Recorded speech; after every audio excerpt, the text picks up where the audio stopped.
everyone, and welcome to Webinar Wednesday here at Lulu, the first webinar of June.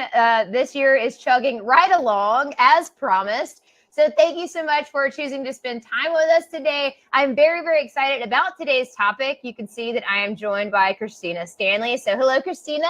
Thank you for being here. Good morning, good afternoon. You're in Canada. What time is it for you right now? It's 12:02, so okay. It could be morning or afternoon. Doesn't matter. There we go. All right, so dealer's choice here today. But thank you, everybody, for tuning in. Jump in the chat. Let us know where you are from and how your day is going.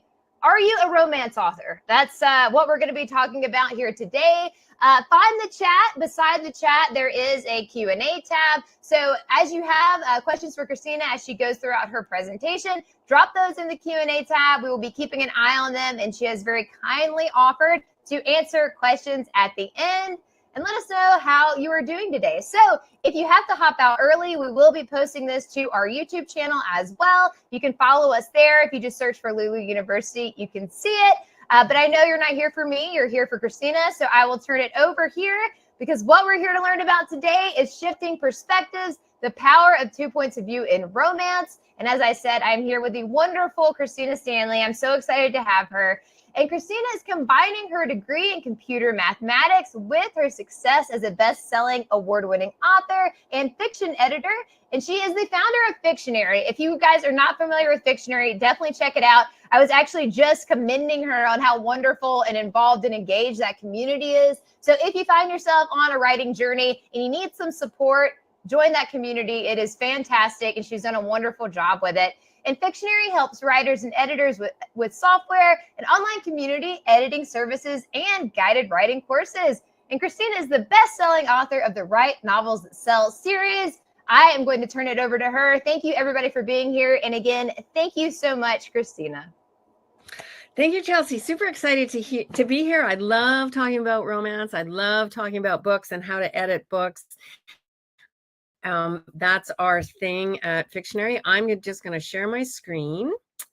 All right. So just check that sharing. Good. Okay. We're talking about shifting perspectives, the power of point of view in romance. And we're talking about that because it is one of the top questions we get at Fictionary about romance novels and how to handle point of view and protagonists. So I'm super excited to talk about that. I'm going to show you a little bit about Fictionary. I'm going to show you the theory behind point of view and romances, and I'm going to show you how you can practically apply some of this stuff to your outline, to writing it, to editing your novel, wherever you are in your process. Okay, so I'll just do a little bit more of who am I. Chelsea said most of it already. Secrets to editing success, secrets to outlining a novel, and secrets to writing a series. I co-author with another editor, Lucy Cook. These are all out on, all the sites. CEO and founder of Fictionary. And at Fictionary, we help writers work on commercial fiction, and basically we work on structure of story. And we do that with software, we do that with the community, and we do that with live classes where we work on people's manuscripts. So that's what I just said. And I said all that without clicking. Fiction author and nonfiction. And the last thing I want to say is I raise guide dog puppies for Canadian Guide Dogs for the Blind. So there's always, and as there's right now, a puppy at my foot. All right. So first, let's talk about romance guidelines. And what's interesting with romance guidelines is what makes a romance? What is this genre? And so we're going to put out our definition of what we're talking about today. Genres, there's lots of fluid movement around genres. So we're going to talk about what we're looking at. So the story in a romance is about finding love. That's the magic behind it. We all love to read about finding love. The difficulty comes in this romance. There must be an obstacle in the story. So what is that obstacle in your story that is keeping the two love interests from having a happily ever after moment? There must be a reason for the characters to be together. And by this, I mean, not necessarily in their relationship, but in physical proximity. So it could be, that could mean it's a I don't know, Zoom call between Earth and Mars, and that's how the couple meets, whatever it is. But there must be a reason they're stuck. So if we put an obstacle in place to push them apart, there's got to be a reason they just don't leave because that's difficult. And then they must find their happily ever after. So if you're writing a story about two people finding love, but in the end they don't get together, that's a love story. Romance has very specific guidelines around what it is, and that's a couple finding whatever their happily ever moment after is. So that could be they get married, they move in together, they hold hands, they go on a trip together. It's whatever works for your novel, but they are at some happy place in their romance. So what we're looking at is we want to find the perfect point of view. And let's just talk about point of view for a second. I'm going to give you the steps to do this. So point of view, when you're writing a scene, you're writing it from one character's perspective. So the reader reads it and they'll see what that character sees, smell what they smell, feel what they, or touch what they touch, etc., through the five senses. And that's how the reader stays grounded and gets close to your character. Typically, there's two characters in a romance, so that either means you're writing your book from one point of view totally, or you're alternating point of views, or you have many points of view around this romance. And what we want to do is help you choose how you're going to use point of view within your novel.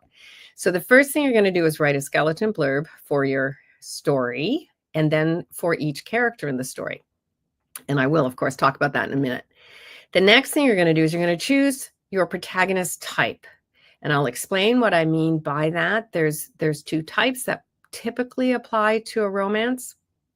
And so I'm going to show you why that's important and how to use that.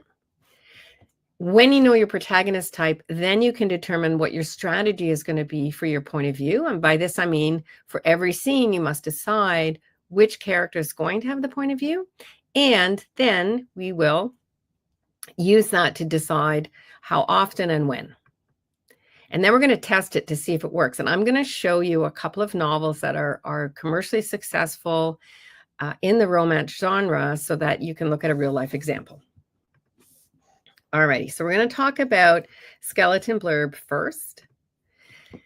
So when you write a skeleton blurb, we need it for each love interest. So let's talk about what is a skeleton blurb. So a skeleton blurb is the shortest version of a story. So who's the protagonist, what's their goal, and what's at stake if they don't reach that goal.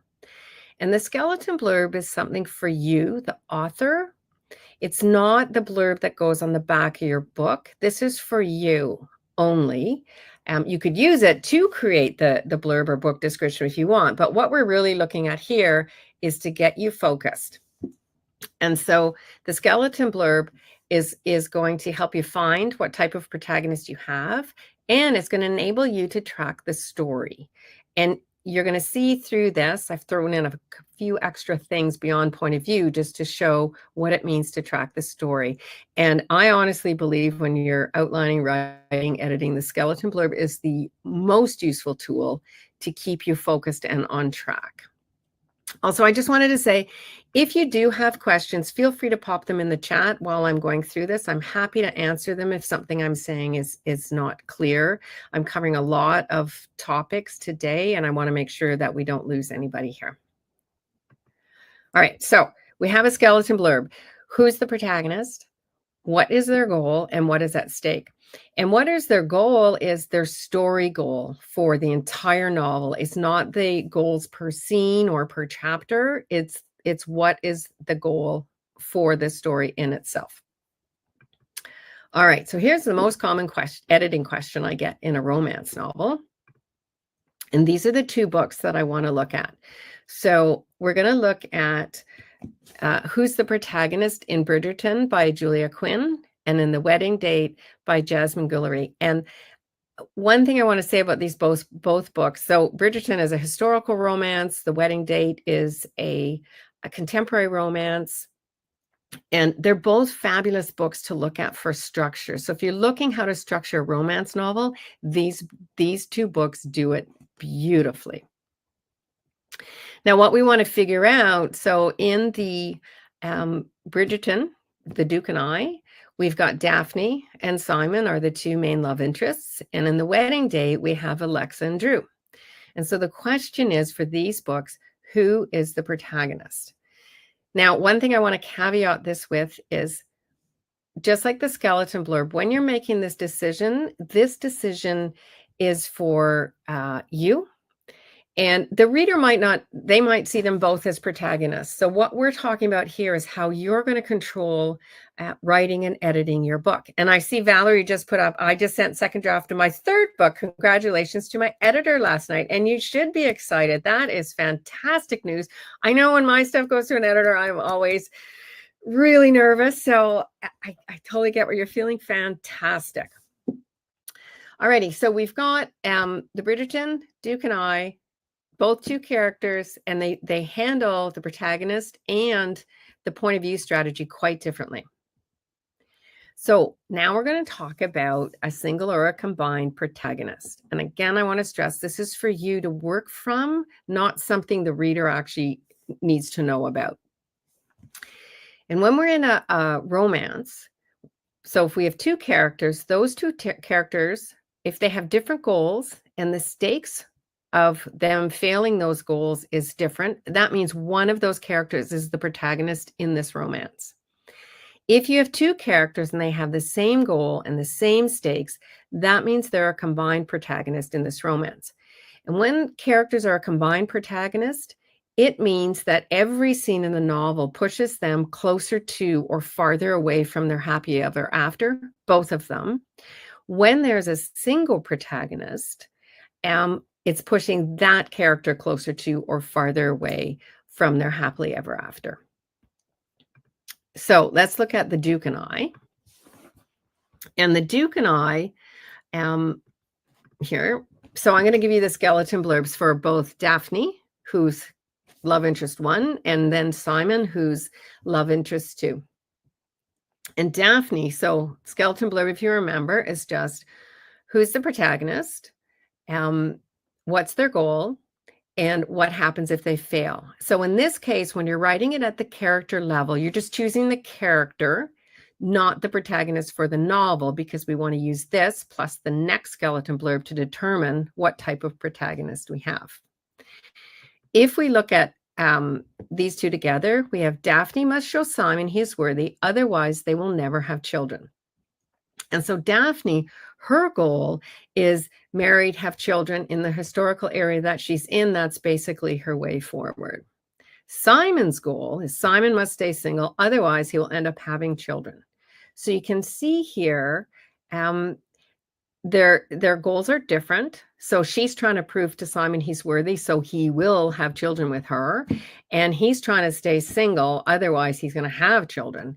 And so the stakes are very different. And in this case, we hope that Daphne succeeds and Simon won't, because, you know, it is a romance. And the stakes for Daphne, she may stay a spinster or she won't have children. And the stakes for the Duke are, is he stays a Duke. Huh? So the stakes for her are worse in this historical period. For him, he'll get what he wants, he'll remain a Duke, and his life will go on. So we're all cheering for Daphne. So Daphne is the single protagonist in this story. Ooh, where did we go here? That didn't click forward, didn't it? There we go. Okay, the wedding date. So very different type of story. Super fun to read. So the wedding date, we have Alexa and we have Drew. And so Alexa, her skeleton blurb is, Alexa must overcome her feelings of worthlessness, otherwise she won't find her happily ever after. So Alexa is very, she's not confident. She doesn't believe somebody's actually going to love her, so she'll never have a happily ever after. Drew, oops, there we go. Drew must overcome his feelings of worthlessness, otherwise he won't find his happily ever after. So they both have the same goal and they both have the same stakes. And so this makes them a combined protagonist. And so each scene in this story moves them closer to or farther away. And you can see in a romance, we're going to balance this out, and the reader's not really going to know you're doing this, but this gives you full control over your story. Okay. So when we do, so by doing those skeleton blurbs, we can choose the protagonist. And we've just used, we can just see now with The Duke and I, protagonist is Daphne. And in The Wedding Date, the protagonist is two characters. And so it's really, who is this story about?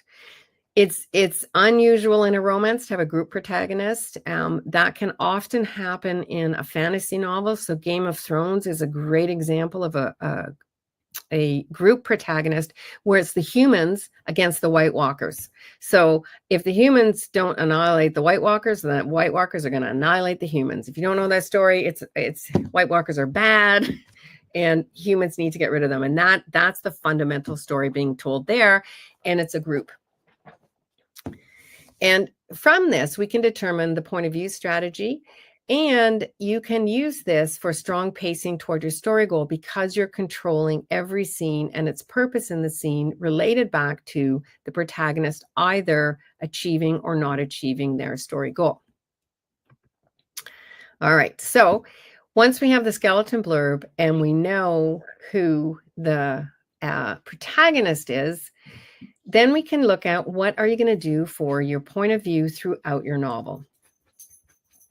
And this is really important because if you spend too much, sorry about the dog there, if you spend too much time away from one of your main characters, the reader's not going to like that in a romance. And when we look at The Wedding Date or The Duke and I, there's two point of view characters in there. If we looked at The Happy Place by Emily Henry, that's a different style of book. There's only one point of view, but it's still a romance with two characters. She's the protagonist because she's the only character with the point of view.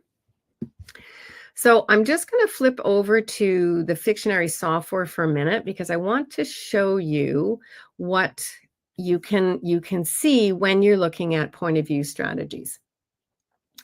And in here, one of the first things you'll do, so we'll look at The Duke and I. And so this is just opening up the software. There's no manuscript in here. This is us just analyzing the manuscript. Normally, your whole manuscript would be here. And when we look at The Duke and I, we can look at the story blurb for this story. And we have Daphne must overcome her and the Duke's obstacles to love, otherwise she won't find true love. So this is I just worded a little bit differently than the one we have in the presentation, but this is her story. So we know we're going to follow that. And when we look at point of view, so here's where it gets interesting. So the point of view for The Duke and I, she's a single protagonist, and we look at their scenes throughout the whole novel. There are 55% of the scenes told from Daphne's point of view and only 37 from Simon. So this is backing up that this is a single protagonist because she has a significant amount more scenes written from her point of view.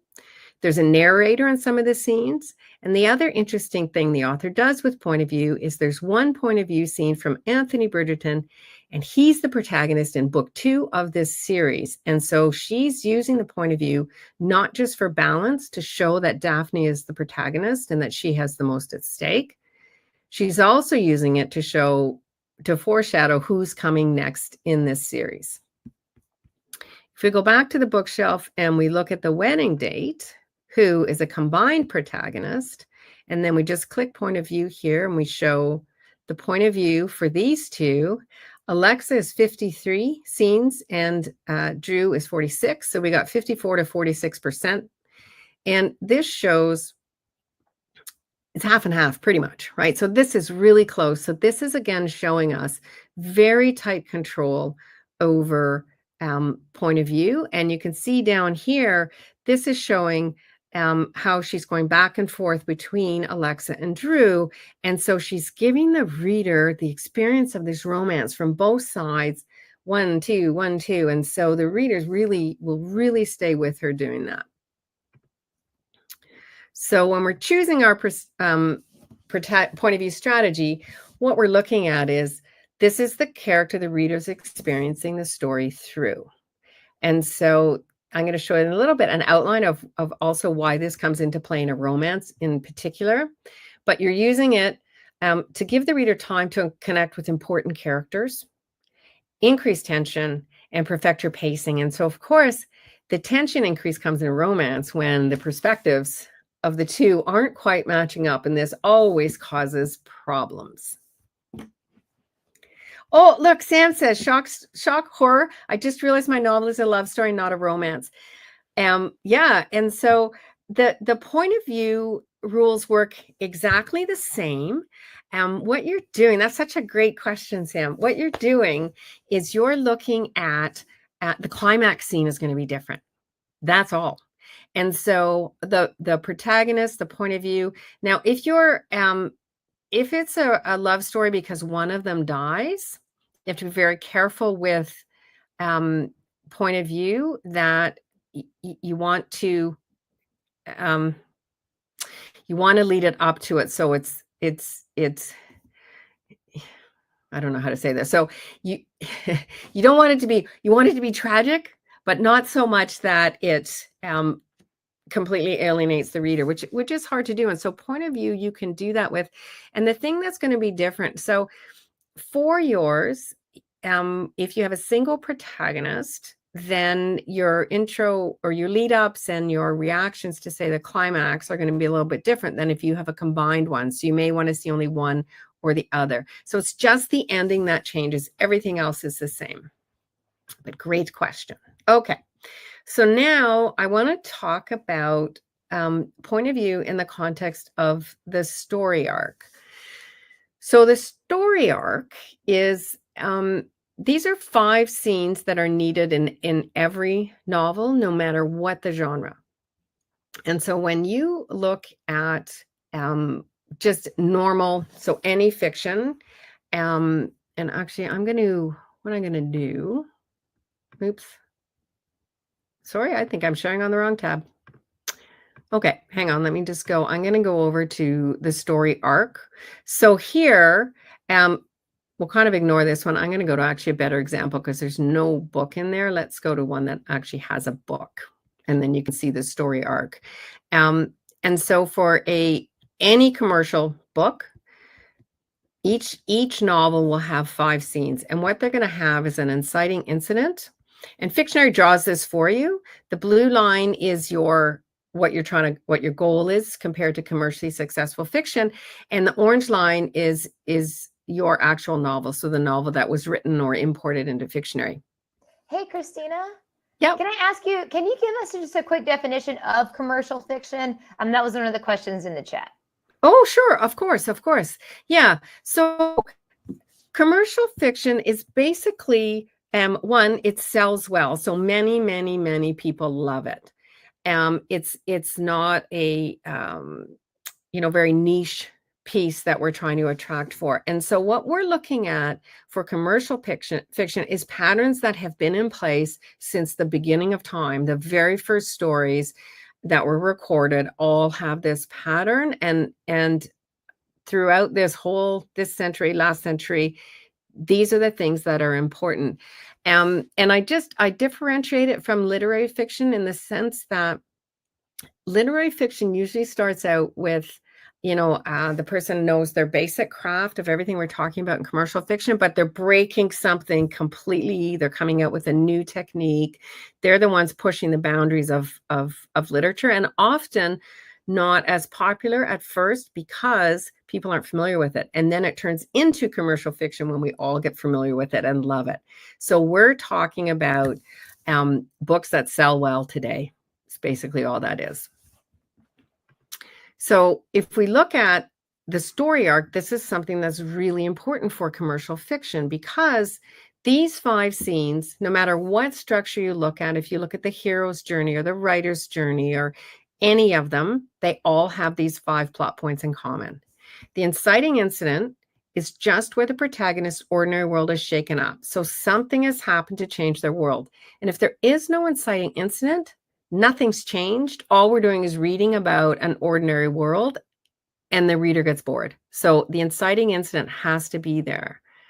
Plot point 1, and now we'll go back to the skeleton blurb, the protagonist has a goal. So in plot point 1, the protagonist accepts that goal. If they don't accept the goal, there's no story, because now we're just in their ordinary world and nothing's changed since their world changed. To move forward, they have to accept the story goal. Then we get to the middle plot point, and this is where they go from reactive to proactive. And here, when they accept the story goal, they're like, oh, I'm going to do this because that happened and this because that happened. At the middle plot point, usually there's a big defeat or a victory that leads them in a different direction. And they decide here they're going to proactively go after the story goal.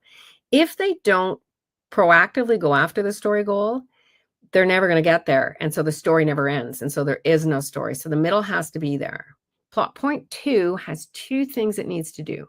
One is it's the lowest point in the story for the protagonist. And the other is the protagonist gets the final piece of information they need to reach the climax. And then the climax, and this is really, really important. So in a romance, it's the happily ever after, but it also must answer the story goal. And it's very easy to write an exciting climax that gets, especially if there's subplots like a murder, if it's a murder mystery, a fantasy, to write the climax for one of those. The climax has to answer the story goal. Did the protagonist achieve it or not? And then the story's over. If they don't achieve that goal, it's not clear, it's not over yet. And so these 5 scenes have to be there. And so if I go back to looking at a romance, this is how you look at those 5 scenes in the context of a romance. So you have the meet cute, and this is where the 2 love interests meet each other. And a meet could be on the phone. It could be a reconnection, so they knew each other in childhood, but they've now come back together. It has to happen during the book. Other genres have the luxury of the inciting incident could happen before the book started. Jason Bourne thriller, good example. He shot before the book starts. That's the inciting incident. More current, The Fourth Wing. Violet, the main character, is moved from one type of school, scribes, to another, riding dragons, before the book starts.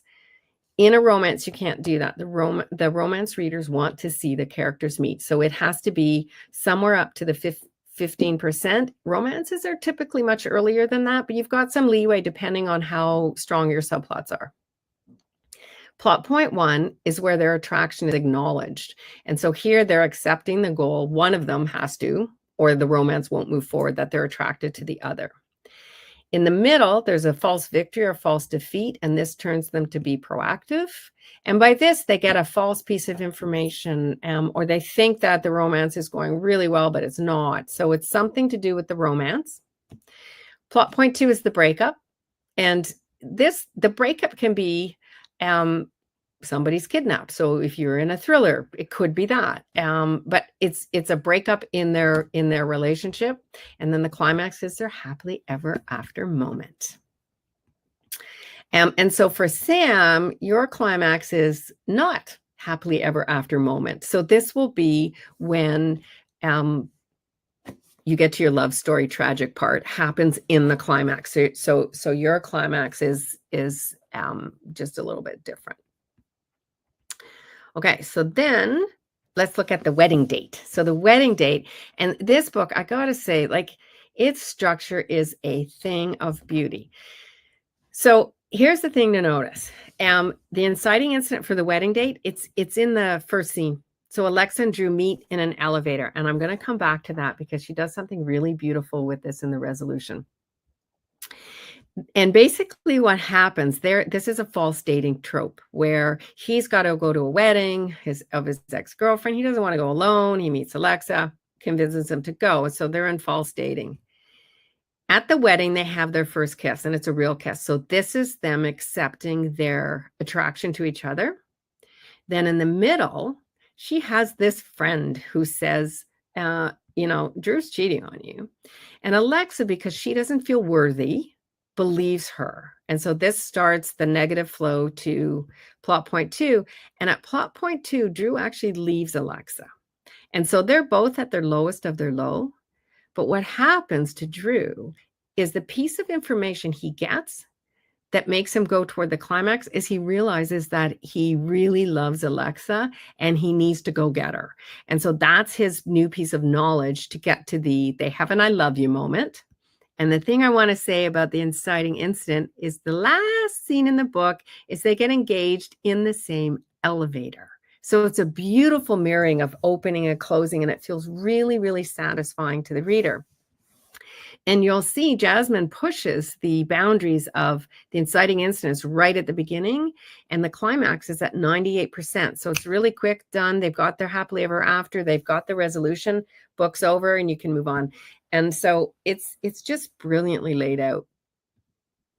Okay, so then we have the Duke and I and the story arc. So if we look at this, we look at 11% in, Simon and Daphne meet at a ball. And I'm going to give you something about series here.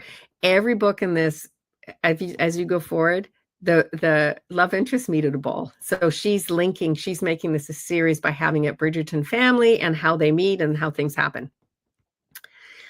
Here, we're in fake dating. Simon offers Daphne fake dating at 24%, so right on the mark. And so this starts their romance together.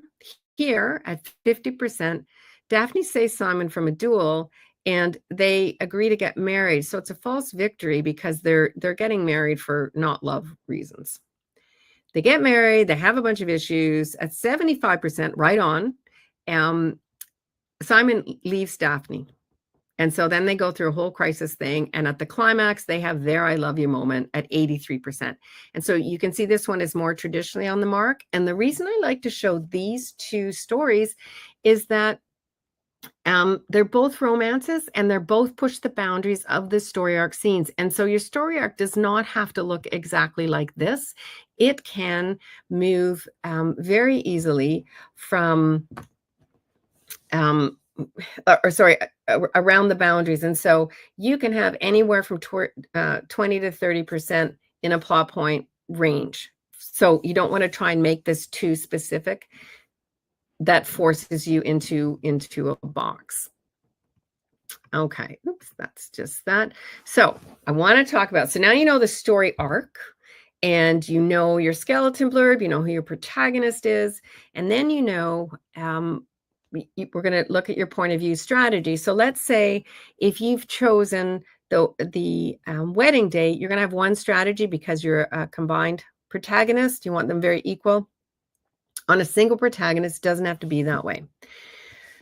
And so you can use the Fictionary Insights to do this. And while you're doing this, you want to make sure you meet your genre expectations. You want to check if the love interests get balanced time, and you want to check if each of the story arc scenes is written from one of the love interest points of view.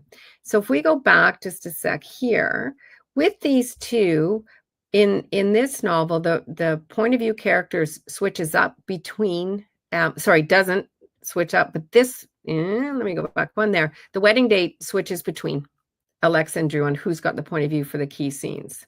So we'll just bounce forward. So I'm just going to pop over here again, and I want to show you. So we've got two things here that help you. So if you are starting from scratch and you're outlining your novel and you're trying to, we're just going to call this test. So all I'm doing is I'm importing a template that Fictionary has for romance novels. So we've got fantasy, we've got it for series, we've got universal. And this creates a starting point for you. And so when you have a single when you have 2 points of view in a combined protagonist like the wedding date, you need an opening image. Something has to happen on the first page of the book. You need whatever scenes you need for the setup. And then you need love interest 1, their lead up to the inciting incident, which is your first story arc scene. And then love interest 2 also gets this. And then you can decide whose point of view this scene is going to be written from, or do you write it from both points of view? And over here under the notes, we show what you need for every scene in this. So if we go back and look at the wedding date, because it's such a beautiful example of this. So the wedding date, which is the combined protagonist, we can see They have their opening image is also the inciting incident. So that's where they meet. And then we get Drew's reaction to the inciting incident. We get Alexa's reaction to the exciting incident. Then we get Drew's resistance to the story goal. We get why they can't be together. We get Drew's growing attraction for 3 scenes. And then we get Alexa's self-doubt. We go back to growing attraction until we go all the way down into plot point 1. And here, this is their first kiss. So we get the lead up from both sides. And we get the reaction here from Drew's. And then we get Alexa's reaction in the next chapter. And what she's doing here is she is really satisfying what the reader wants from a romance. They want to see both sides of this. And so when you're using a combined protagonist, you can do that. If we just go back to the test for a second, if you have a single protagonist, so if you were writing the Happy Place by Emily, I just forgot her last name, you would take out these scenes. So you would just only have lead up from the first character, love interest 1, and you could just delete this scene. And then the Duke and I has gone through the same thing. I'm just checking my timing here. Okay.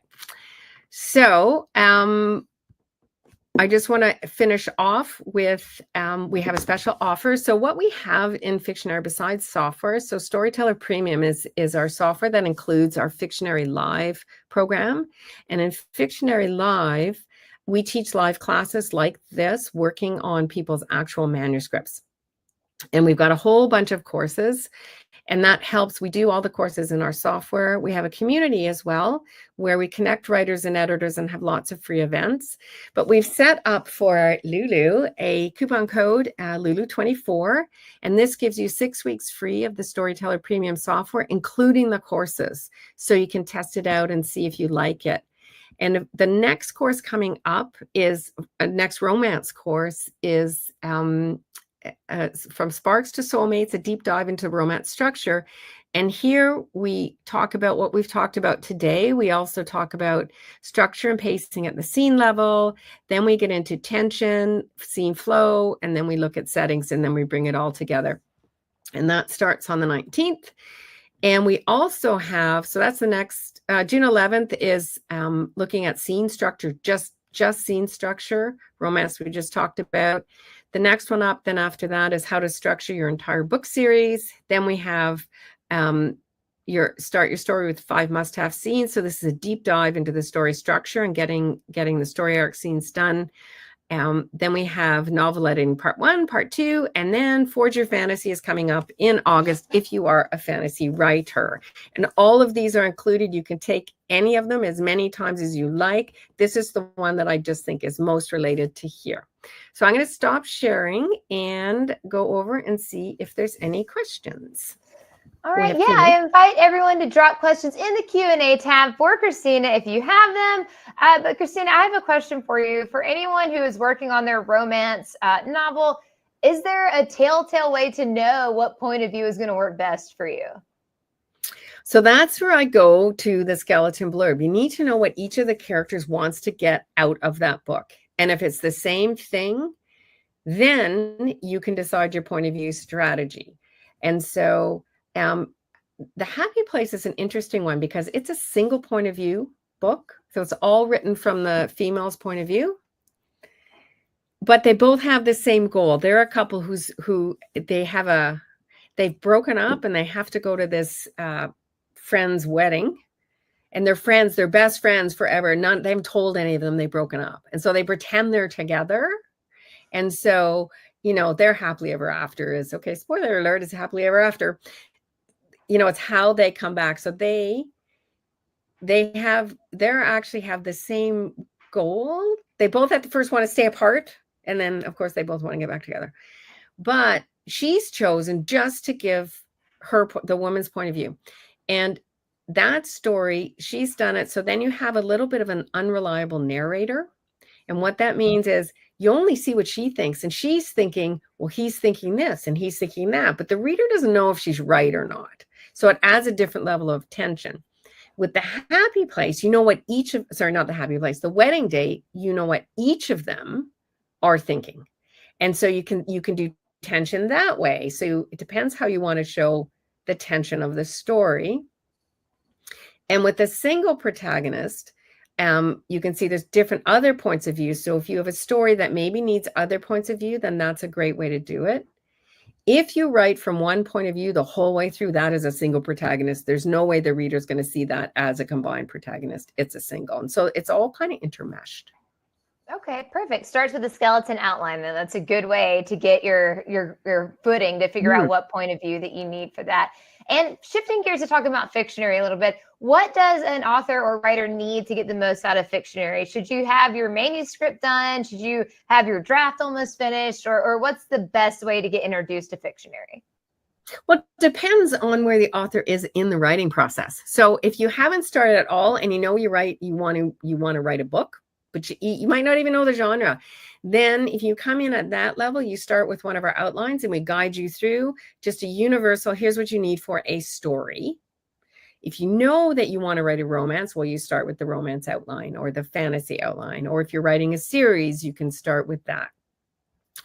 If you have a partial draft or a draft written, then you go through, and I'll just do a quick share here and show you. Of course, I have to hit share if I actually want to share. That would be useful, wouldn't it? That's right. You know, it's one of those little things. So if you look, we have a story editing journey here at the top, and it takes you through doing your blurb, your story structure, your chapter structure, point of view, tension, and conflict. Then we lead you all the way through it if you already have a draft to work on it. And so we can do, we're trying to help authors from all ends of the spectrum. And I'll tell you what we're trying to do with Fictionary Live. We basically want to help as many people have access to the knowledge they need to perform a structural edit. And we're trying to address having a professional editor teach many writers at the same time. So writers who aren't at the stage in their career yet where they want to pay for a full edit done by a person, they can still have a person work on their manuscript.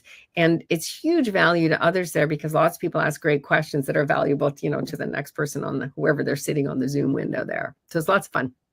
Yeah, I will say I see all the time comments coming in from the Circle community of people getting so much value out of Fictionary Live. So if anyone is interested in that editing phase, or I think it's just so important to educate yourself on what the editing process is like.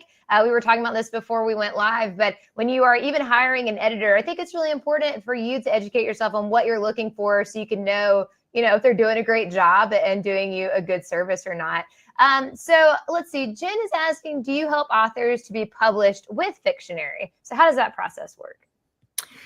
Yeah, so we help just on the story side. We're not a publishing company that, we work with lots of, wonderful publishing companies like, let's say, Lulu, that, Lulu helps people get published.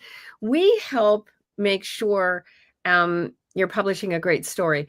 And we've got lots of authors who published their book and it didn't sell. The reviews weren't great. They pull it down. They took it through the Fictionary process, put it back up, and they've become award winners. They've become commercially successful.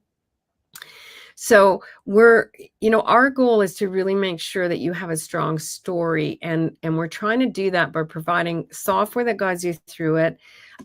Humans that work with you in the community. We have a Just Ask an Editor Anything question where our trained editors answer those questions. And that's not quite the right link because I gave you a specific link. Oh, okay. Then I'm going to delete this. But yeah, please drop in. Just a sec. I'm going to go get it. Yeah, please drop in the link. Tara is asking for the code, but I'm thinking maybe the link will get you there or that will work out. It does. Yep. Yeah, and Christine, I made a very easy link. Perfect. As I knew you would. And you also talked about a lot of events coming up, a lot of different initiatives y'all have. Is the way to find that through the link that you just shared? Yep. So you can come in there. You can join. I'll share our community link as well. I'm just going to go and get the code is super easy too. It's Lulu 2024. Oh, there you go. Yeah. Hey, help us help you. I love that. I love it. Easy code 2024. Super easy. And then if you come to, I'll just pull up the community. Make sure I get the right Blink. There we go. Everybody's welcome to join the community, whether you use the software or not. We love having lots of writers in there. It's super, super friendly. Our motto is kindness. That's the only thing we ask, that that you're interested in writing and or editing, and that you're kind. And so it's really welcoming. It's super fun. We do lots of free events, and then we have Fictionary Live with the software for people who want to go that next level of depth. Yes, and I can definitely agree with that. The comments that I see coming back and forth in the Fictionary community are always so positive. Everyone is just so excited to see each other succeed and to share their wins. So that's a hit of dopamine in your inbox if you need that, or if you want to join the community. I don't see any other questions coming through. So Christina, is any social media that you want to share? Thank you for dropping those links. Is there anything else we need to know about you or Fictionary? No, just come and be part of the community, be fun and happy. That's it. Who doesn't need a little bit more of that in their life? And Christina, thank you so much for your time today. I so appreciate you sharing your knowledge and your insights. Thank you, everybody who hopped on and spent some time with us today. I hope you all have a wonderful day, and we will see you on the next one. Christina, thank you again. All right. Bye, Chelsea. Bye, everybody. Bye. Thank you.